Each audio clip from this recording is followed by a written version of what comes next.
ETF index mutual funds నేర్చుకుని stock market లో రాణించాలనుకుంటున్నారా? వెంటనే ఈ నెంబర్ కి కాల్ చేయండి. సుమన్ టీవీ ప్రేక్షకులందరికీ దీపావళి శుభాకాంక్షలు. రైట్, స్వీట్స్ చేసుకుంటూ ఉన్నాం మనం రెండో కిచెన్ లో. స్వీట్ చేద్దాం. తప్పకుండా ఒకటి మనం మైసూర్ పాక్ లాంటిది చేసాము, అదే మైసూర్ బర్ఫీ చేసాం. సో పెసరపప్పు హల్వా చేద్దాము. దీనికి చాలా సింపులే, ఇది కొంచెం ప్రాసెస్ ఓకే. అంతే. మీరు అసలు ఏమేమి స్వీట్స్ చేస్తారు పండక్కి ఇంట్లో? మైసూర్ పాకు, ఎవరైనా రెండు అంటే తోడు దొరికితే కజ్జికాయలు, రెండో మనిషి కావాలి దాన్ని. అవునవును, దీపావళికి ఖచ్చితంగా కజ్జికాయలు చేస్తాము. తర్వాత ఏమో బూందీ చేసుకుంటాము, బియ్యపిండి చెక్కలు చేస్తాము, బూందీ లడ్డు చేసుకుంటాము. అవే నైవేద్యం కింద పెడతారా రమ్మగారు? మళ్ళీ నైవేద్యం మైసూర్ పాకి, సాయంత్రం లక్ష్మీ పూజకి, పొద్దున పూట ఏదో పొంగల్ చేసుకుంటాం, చక్కెర పొంగల్ చేస్తాను. తర్వాత కదంబాలు లాంటివి చేస్తాము. పండగ కదా, ఏవో స్వీట్స్, పాలు పోసి పాయసం చేస్తాము. అప్పుడప్పుడు పెసరపప్పు హల్వాలు, తర్వాత శనగపప్పు హల్వాలు, ఇవన్నీ కర్ణాటక స్టైల్ వంటకాలు. అవును, కానీ ఒకసారి చేసి మనకు నచ్చింది అనుకోండి, మళ్ళీ మళ్ళీ చేసుకోవచ్చు, నైవేద్యంగా చేసుకోవచ్చు. కానీ ఏ పండుగ అయినా మనం పరవన్నం మాత్రం ఖచ్చితంగా అదొక ప్రసాదం కింద అంటే చేసేసుకుంటాం. ఇంకేది కుదరకపోతే ముందు పరవన్నం పెట్టేసుకుంటాం.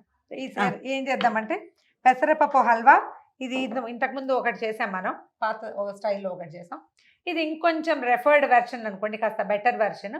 కర్ణాటక స్టైల్లో బాగుంటుంది, చాలా డిఫరెంట్ గా ఉంటుంది. కొంచెం కొబ్బరి, కొంచెం బొంబాయి రవ్వ. ఇవాళ నేను బొంబాయి రవ్వ వేస్తున్నాను, కానీ యాక్చువల్గా నేను అది వేయటలా. నేను ఏం చేస్తానంటే బియ్యం వేయించి రవ్వ చేస్తారా? రవ్వ చేసేస్తా, మెత్త పిండి చేసి పెట్టుకుంటా జావు కలుపుకోవటానికి. ఓకే, అది దాంతో చేస్తే ఇది ఇంకా బాగా కుదురుతుందండి. ఇవాళ అయితే నేను అది తేలేదు, ఇక్కడ చేయలేదు. అది మీ ఓన్ రెసిపీనా? నా ఓన్ రెసిపీ, రమ్మగారి రెసిపీ. రైట్, ఇప్పుడు బియ్యం కనుక వేస్తే దాని టెక్స్చరే వేరుగా ఉంటుంది. ట్రై చేసి చూడండి. ఇప్పుడు బొంబాయి రవ్వతో చూపిస్తున్నాను, ఇది ఈజీ వెర్షన్. ఒక కప్పు పెసరపప్పు అనుకోండి, స్టవ్ వెలిగించి, పెనం వేడక్కర్లేదు, అందుకని అందులోనే పోసేస్తుంది. దీన్ని కొంచెం దోరగా వేయించుదామా? దోరగా అక్కర్లేదా? అదే, కొంచెం వాసన వస్తే చాలు మనకి. ఇవి ఎర్రగా అవ్వాల్సిన అవసరం లేదు. కడిగేసి పప్పు ఉడికిచ్చేయాలి. 2-3 విజిల్స్ రాణిస్తే సరిపోతుంది. పప్పు ఉడికిపోతే కుక్కర్లో పెట్టుకోవాలి. ఓకే, ఆ ఉడికిన పప్పుతోటి హల్వా చేస్తాం మనం. వేయించేద్దాం ఒకసారి. పెసరపప్పు కమ్మని వాసన వచ్చేదాకా వేయించాము. స్టవ్ ఆపేసి దీన్ని ఒక కుక్కర్లో పోసేద్దాం. ఇందాక పుల్లు ముక్కలు వేస్తే ఇష్టం ఉండదండి. ఇష్టం ఉండదు, ఎందుకంటే పెద్ద ఇంత జీడిపప్పు వేస్తాము, 4 జీడిపప్పులు వేసాము అనుకోండి పొదుపుకి, ఆ 4 ఒకటికి వెళ్తే మిగిలిన వాళ్ళు అలో లక్ష్మణ నవ్వరిస్తారు. మాకు రాలేదు. ఎప్పుడు జీడిపప్పు ముక్కలు విరిచే వేయాలి. ఏదో గొప్పగా వేసుకుంటే వేసుకోవచ్చు, కానీ నా చాయిస్ కాదు అది.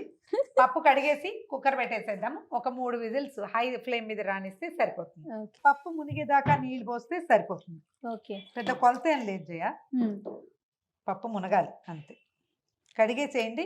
ఇవి కుక్కర్లో కనుక వేయించుకుంటే బాగుంటుంది, కానీ మళ్ళీ కడగటం ఎట్లాగా, అందుకని నేను విడిగా వేయించాను. ఓకే, ఎన్ని విజిల్స్ అన్నారండి? 3 విజిల్స్ రావాలి.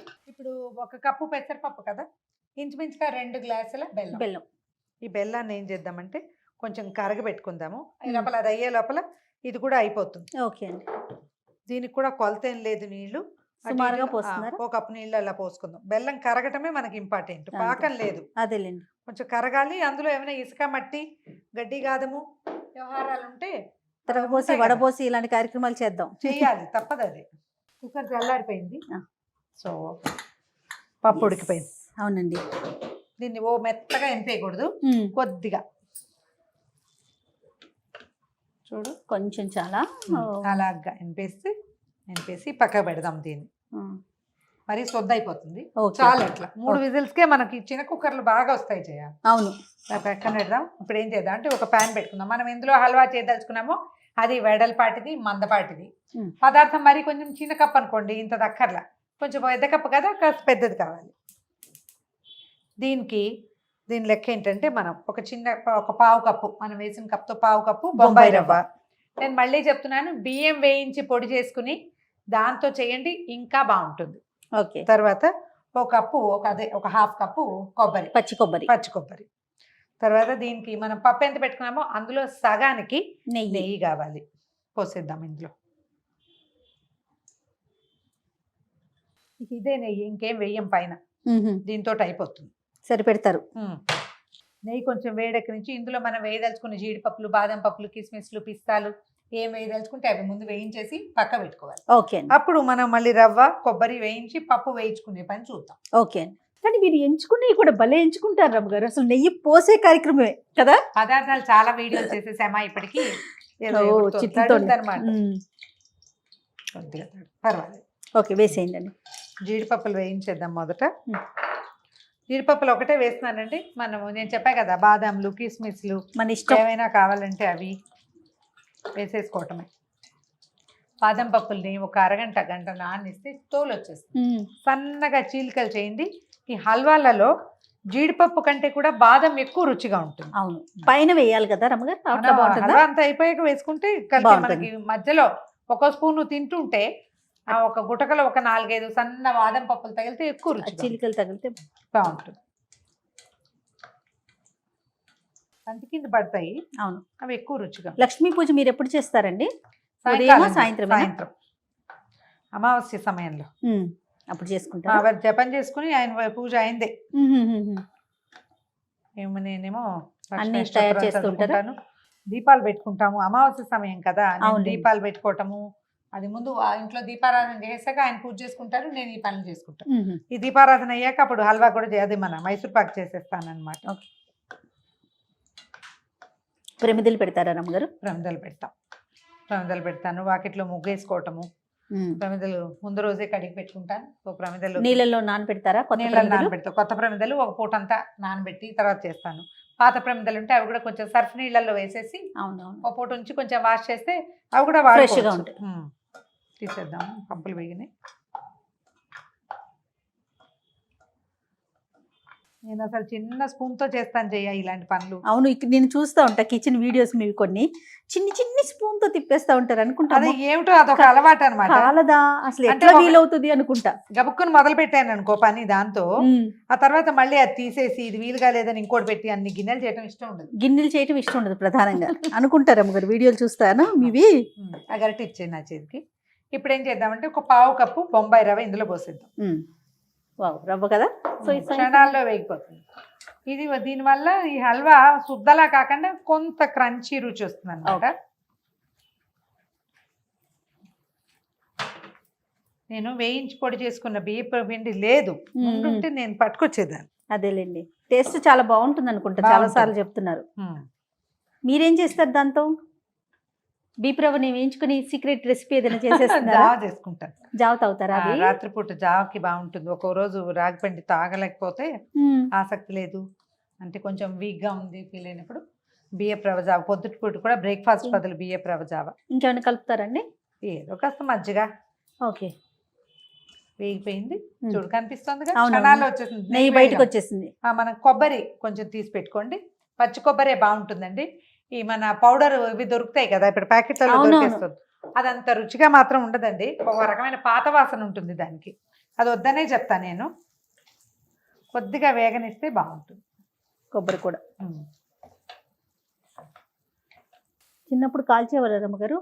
బాగా కాల్చేవాళ్ళని చేయమే. అవునా? మా నాన్న ఉండగా విపరీతంగా తెచ్చేవారు. నేను బాగా 4-5 ఏళ్ళ నుంచి నాకు సీమ టపాకాయలు తాటెక్ టపాకాయలు కాల్చడం ఇష్టం, విసరటం. కొబ్బరి వేగిపోయింది చూడు, ఇంతకంటే వేగక్కర్లేదు, చాలా. ఇప్పుడు ఆ పప్పు తీసి ఇందులో వేసి గరిటతో వేయి, ఈజీగా ఉంటుంది. ఆ చేయి నొప్పి పెట్టకుండా. ఆల్రెడీ ఈ పప్పు వేగిందే, నిన్నేం వేయించక్కర్లేదు. కానీ ఉన్న 2 పదార్థాలతోటి అది కలవాలి అంతే. మనకి టపాకాయలు ఏదో చెప్తా ఉన్నారు రమ్మగారు, బాగా కాల్చేవారే. చిన్నప్పటి నుంచి అలవాటే నాకు. ఇప్పుడు ఈ పెద్దవాళ్ళు అయ్యాక ఏముంది, ఇప్పుడు దీపాల సరదానే ఎక్కువగా ఉంటుంది కదా. ఏదో 1-2 శాస్త్రాన్ని కాల్చడం. మా పిల్లలు ఇంట్లో చేస్తారు, మీరు చేసేవారండి? చిన్నప్పుడు నేను ఎప్పుడు అలాంటి పనులలో లేని చేసేవాళ్ళు. మతాబులు తర్వాత అయితే తక్కువ. ఒకసారి దీపావళి మనకి ఏమంటారు చిచ్చుబుట్లు ఏవో చేస్తే అది ఢామ్ అని పేలింది. దాంతో మా వాళ్ళు అంత పెద్దగా చేసేవాళ్ళు ఏం కాదు, బాగా ఎక్కువ కొనుక్కొచ్చేవారు. తర్వాత ఇక మా అన్నయ్య ఇది వచ్చిన తర్వాత కూడా కొనుక్కురావటమే. పోసేది కావాలి జయ, మనం బెల్లం పాకం పోసేస్తాం ఇందులో. బెల్లం పాకం ఇందాక మనం కరిగించి పెట్టుకున్నాం కదా, దీన్ని నిదానంగా కొంచెం ఏదైనా దీంతో పోయండి. వడగట్ట ఉండటమే మంచిది. ఉంచు, చూసుకోండి అమ్మగారు. పర్వాలేదు, ఎక్కువేమవుతుంది, ఎక్కువే ఉంటుంది. ఇది లెక్క ప్రకారమే మనం పలచగా చేస్తాం. చాలండి. ఇగో ఇందులో ఇలా మట్టి ఉంటుందని, దీంట్లో కొంచెం తక్కువే వచ్చిందండి.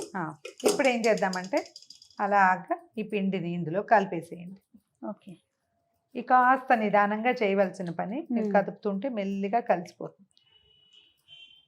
కలిసి ఇది పాకంలో ఉడికితే అప్పుడు మన హల్వా వచ్చేస్తుంది. ఇప్పుడే మన వాసన వచ్చేస్తుంది చూడు. అవునవును ఉడికిపోయింది చూడు జయ. అవును రమ్మ గారు. దీంట్లో నుంచి ఇదిగో ఇలా బుడగలు వస్తూ మనం దీన్ని తీసినప్పుడు అడుగున ఆ చూడు నాన్ స్టిక్ గా కనిపిస్తుంది, అడుక్కోకండి. Okay okay. ఈ కన్సిస్టెన్సీలో తీసేసేయచ్చు. హల్వాలు చేసేటప్పుడు ఎందులో ఏ టైంలో తీయాలి అనేది ఒక పెద్ద డౌట్ గా ఉంటుంది అవునవును. మనకి. ఇదిగో ఇలా బుడగలు అంటే నెయ్యి వదలడానికి ఇది సిద్ధపడుతుంది. నెయ్యి వదిలేదాకా చూస్తే చల్లారాక ఇలా టంగు ముద్దలాగా అవుతుంది. అంత టంగు కాకూడదు మనకి. గరిటతో పెట్టుకోవాలి, స్పూన్ తో ఇట్లా తీసి ఇట్లా ముక్కలాగా రావాలి వచ్చేసేలాగా. ఇంకోసారి చూపిస్తాను చూడు. మనం ఇట్లా తీసామా చూడు ఎట్లా తెర వస్తుందో లోపల. అవునండి కనపడుతుంది కదా. అవును. నాన్ స్టిక్ గా అయిపోయింది. ఇప్పుడు స్టవ్ ఆపేయటమే. ఆపేసి మనం జీడిపప్పులు చేసి పెట్టుకున్నాం కదా, ఇవి వేయించేసి ఇందులో వేసుకోవటం. తర్వాత కొంచెం ఏలక్కాయ పొడి, ఒక 6-8 ఏలక్కాయలు చెక్కు తీసి, మీరు ఎప్పుడు చెప్పేదే చెక్కు తీసి కొంచెం పంచదార వేసి దంచితే మనకి ఇట్లా తెల్లటి పొడి వస్తుంది. దీంట్లో ఈ హల్వాలలో కొద్దిగా మనం పచ్చకర్పూరం వేసుకుంటే చాలా బాగుంటుందండి. అవును. మీ ఇంట్లో నచ్చుతుందో లేదో చూసుకోండి. కొంచెం దీన్ని కాస్త నలుపుకోవాలి మనం. ఇది ఇప్పుడు వేడిగా ఇలా ఉంది. ఒక చల్లారేసరికల్లా నీకు చక్కగా గరిటతో తీస్తే అంటుకోకుండా వచ్చేస్తుంది. కొద్దిగా చల్లారనివ్వాలి. ఒక 8-10 నిమిషాల పాటు వదిలేస్తే మనం నివేదన చేసే టైంకి కరెక్ట్ గా నైవేద్యానికి చక్కగా సూట్ అవుతుందండి. ఇప్పటిదాకా మామూలు పాయసాలు, చక్కెర పొంగళ్ళు చేసి ఉంటారు కదా, ఇది ట్రై చేసి చూడండి. ఈ పప్పుతో చేయటం వల్ల ఇంకా కొంచెం హెల్దీగా కూడా అవుతుంది. ప్రోటీన్ రిచ్ అన్నమాట ఇది. పాలు పోయలేదు అస్సలు. ఆపేద్దామా? సరే, చిన్న బౌల్లో తీద్దాం. కాకపోతే దీని టెక్స్చర్ ఇంకో గంట ఆగితేనే ఇది కరెక్ట్ గా సరిపోతుంది. ఒక 5 నిమిషాలు గడిచేసరికి సెటిల్ అయింది. అవును అవును రమ్మ గారు.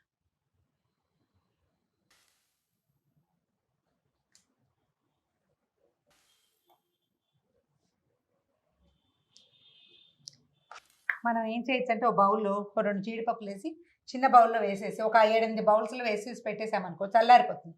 మనం ప్రసాదంగా కాదు ఇది, మనం ఇంట్లో ఎవరికైనా పెట్టేటప్పుడు బౌల్ బోర్లు ఇచ్చేసామనుకో బౌల్ షేప్ లో హల్వా వచ్చేస్తుంది. పైన వేసిన 2-3 జీడిపప్పులు కనపడతాయి. ఓకే, మీరు ప్లేటింగ్ ఐడియా అనమాట అది. మనం ఇది నైవేద్యంగా చేయదలుచుకున్నాం కాబట్టి ఇలా చెప్పేస్తున్నాం అనమాట. మనం నివేదన చేసేటప్పుడు ఒక డ్రాప్ నెయ్యి వేసి నివేదన చేస్తే సరే. గుమగుమలాడే పెసరపప్పు హల్వా రెడీ. దీపావళి ప్రసాదం చక్కగా చేసి చూడండి, చాలా హెల్దీ. మామూలు రోజుల్లో కూడా చేసుకోవచ్చు. అట్లా ఇంకా స్వామి అమ్మవారి ముందు పెట్టి నివేదన చేసేయటమే, అంతే. అదే లేట్ ఇదండి. సో అందరూ చక్కగా దీపావళిని సేఫ్గా జరుపుకోండి. అమ్మని చక్కగా ప్రార్థించండి. అంతేనా రమ్మగారు, మీరేం చెప్పదలుచుకున్నారు? హ్యాపీ దివాళీనా? Happy Diwali. Have a safe Diwali. ఏ ఇబ్బందులు లేకుండా, కాల్పులు బాధలు లేకుండా తగిన జాగ్రత్తలు తీసుకుంటూ దీపావళి జరుపుకోండి. చిన్న పిల్లలతో ఉన్న వాళ్ళు కొంచెం జాగ్రత్తలు ఎక్కువ తీసుకుంటూ హ్యాపీ దీపావళి. రైట్. నమస్తే రమ్మగారు. Thank you. నమస్తే జయ.